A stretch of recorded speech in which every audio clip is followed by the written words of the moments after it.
A gunman injures several riders and fatally shoots a Metro Transit employee. Good evening. This is CTV News. I'm Patricia Vallone. A Metro employee is killed and 3 others are injured after a gunman went on a rampage this morning at the Potomac Avenue Metro station. The shooting happened shortly before 9 a.m. when the suspect got into an argument with a man after getting off of a Metro bus. The suspect shot the man, then entered the station and shot another person. A Metro employee who tried to intervene in a third incident was shot and killed by the gunman. Now, police say the suspect then boarded a train where bystanders tackled and disarmed him. Really sad day here at Metro today. Appreciate the chief recognizing one of our employees. Quite frankly, I think will be known as a hero. Tried to intervene and help one of our customers that was under a potential assault from the assailant. We're focused on how we get guns and how we get guns out of our city, whether it's the metro, it's the street, it's individual homes. We know that we have guns that are creating tragedies in our city and in our nation, and we all have to be very focused on that. We're working very hard. We've increased police patrols, I think 25-30% in the last 6 months. We've hired mental health crisis intervention counselors. Now, 3 of the victims were taken to area hospitals with non-life-threatening injuries. Tyree Nichols, whose violent arrest and subsequent death prompted a national grief and outrage, is laid to rest this afternoon in Memphis. Vice President Kamala Harris and relatives of Breonna Taylor and George Floyd were in attendance. Nichols died on January 10th, 3 days after he was beaten by a police officer at a traffic stop. Now, 5 police officers were fired and are facing second-degree murder, kidnapping, and other charges. 2 weeks after taking office, Maryland Governor Wes Moore gives his first State of the State address. His speech hit on many of the issues he made during his inauguration. Moore talked about the economy, health care, his newly formed Department of Engagement, and civic service.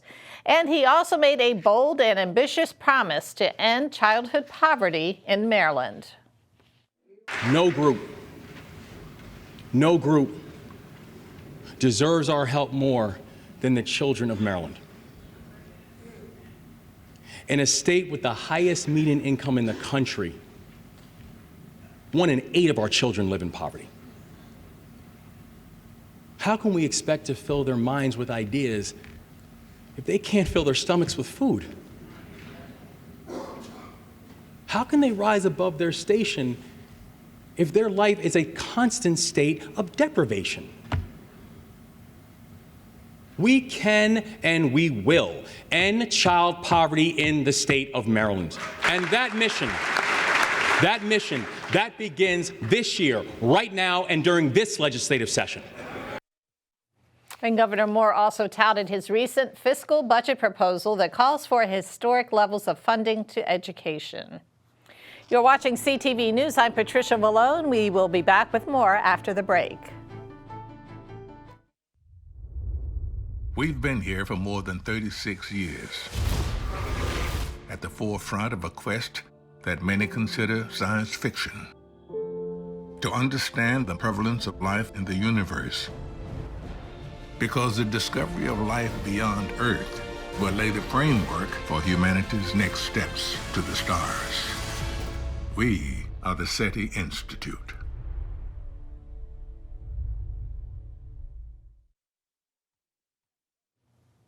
Welcome back. Well, healthcare advocates in Maryland are on a mission to expand coverage across the state. Standing alongside lawmakers, members of Maryland Healthcare for All announced their legislative agenda yesterday.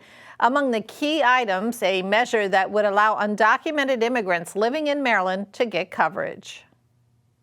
Right now, they're not permitted to, if you're undocumented, you're not permitted to sign up on the health exchange. This bill will require the health exchange program to open it up to undocumented people as well, and that hopefully we'll be able to get many of them insured. And Senator Lambs estimates that there are about 100,000 undocumented immigrants living in Maryland.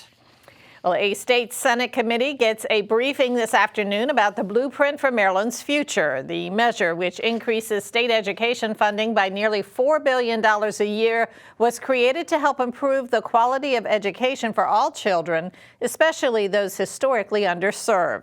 Top leaders say they want to make sure Prince George's gets its fair share. We're going to have issues around the implementation of the blueprint for Maryland's future, education funding. Making sure we're continuing to bring those dollars into the classroom through that blueprint. And so that issue is still very much on the table. How we distribute those funds, how we pay for them, and those are some of the issues that we'll be tracking. And today's overview of the Blueprint Implementation Plan was given by the Accountability and Implementation Board. Now, the state legislature passed the measure back in 2021.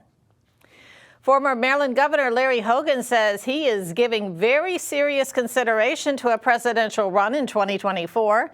The Republican tweeted out the message last night. Hogan, who left office January 18th, has long hinted at a presidential run, but has stopped short of declaring his ambitions. This comes as former ambassador to the United Nations Nikki Haley is reportedly planning to announce that she is running for president.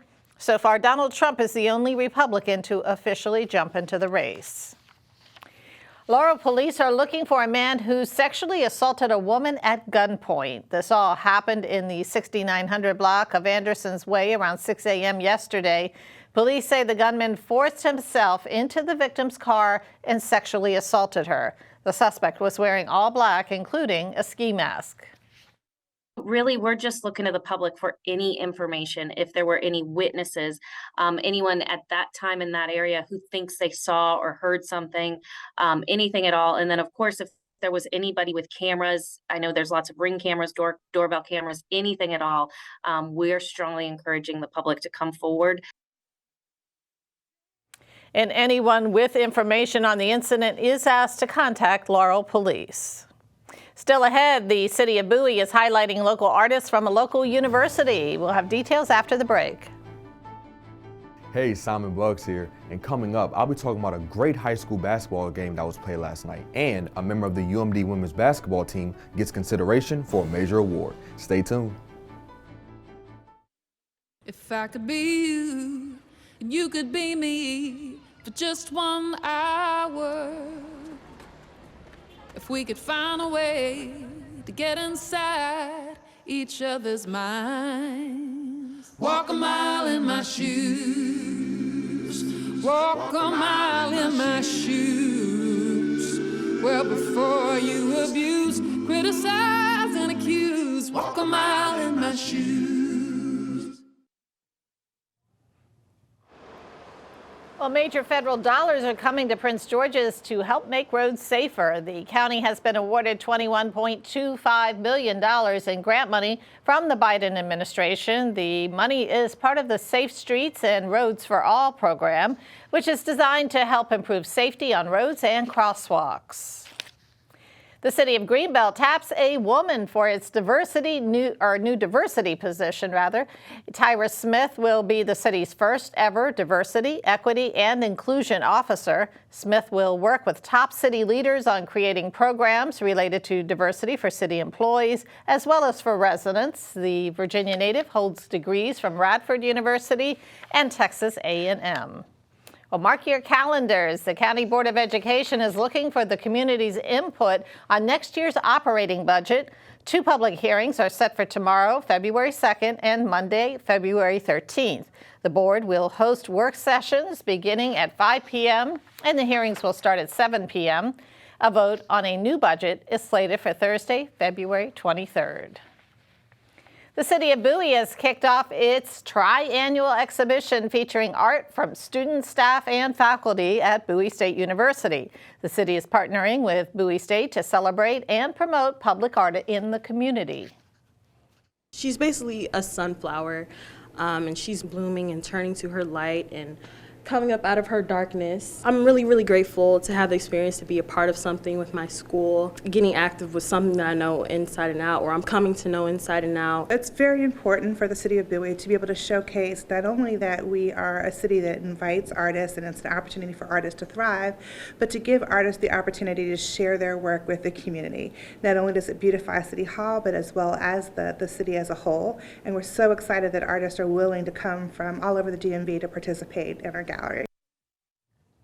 And the art will stay on display until May 20th. There will be a gallery reception with music, a live performance, and a Q&A segment with artists. That'll take place on March 2nd from 7 until 8:30 p.m.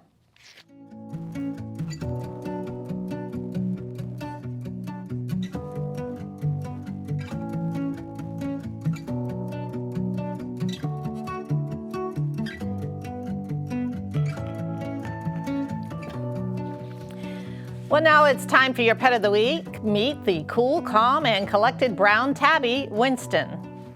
We have Winston. He's a 3-year-old brown tabby male.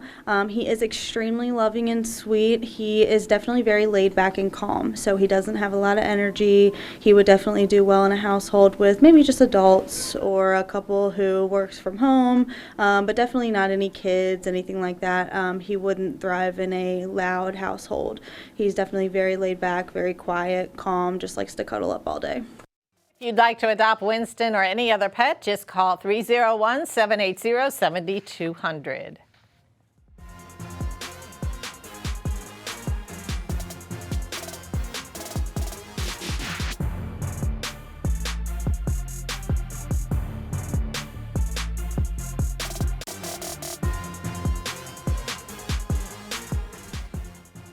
Hey everybody, welcome to your Wednesday Sports Page. We'll start with high school basketball. The Charles Flowers High School girls basketball team was in action against Eleanor Roosevelt last night. The Lady Jaguars started the game off strong against the Raiders and never looked back. Mackenzie Stewart, Kyla Graham, and Khalees Evans all had multiple highlight plays that helped the team come away with the W, 56-38. Mackenzie Stewart has been playing exceptionally well, averaging double digits in rebounding. And Kyla Graham has stepped up as a sophomore, playing her first varsity year, and they both have been doing a great job. But Khalees Evans has been our study and standout. The Lady Jaguars take the court again tomorrow at 7 o'clock against Wise High School. Moving on to UMD basketball, the men's basketball team won their third game in a row last night, beating Indiana 66-55. The Terps' defense played a big part in the win. They held the Hoosiers to just 38% from the floor, and it's the 10th time this season that they've held an opponent to less than 60 points. The Terps will look to make it 4 straight wins as they take the court against the University of Minnesota on Saturday.